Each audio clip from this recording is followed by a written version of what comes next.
นักท่องเที่ยวสาวเผยเคล็ดลับเที่ยวอ้อมโลกด้วยการใช้แอปหาคู่สัวขาวเพื่อสวยน้ำเที่ยวประหยัดค่าใช้จ่าย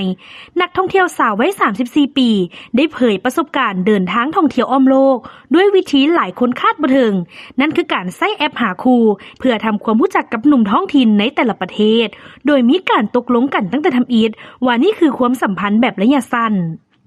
สาวคนดังกล่าวเล่าว่าหนุ่มท้องถิ่นมักจะพาไปกินข้าวแนะนำสถานที่ท่องเที่ยวและพาไปเรียนรู้วิถีชีวิตของคนในพื้นที่แท้ๆซึ่งมันสวยประหยัดทั้งค่าอาหารและค่าเดินทางพร้อมทั้งได้รับประสบการณ์จริงหลายกว่าการไปเที่ยวกับบริษัททัวร์เจ้าโตยังย้ำอีกว่าตนเองบ่ได้เอารัดเอาเปรียบไผและเบิ่งว่านี่คือการแลกเปลี่ยนวัฒนธรรมอย่างเปิดใจเรื่องราวนี้ได้กลายเป็นที่ถกเถียงกันอย่างเผ็ดร้อนในโลกออนไลน์ซึ่งมีทั้งเสียงชื่นชมในความกล้าหาญและเสียงวิพากษ์วิจารณ์ถึงความเหมาะสมของวิธีการดังกล่าว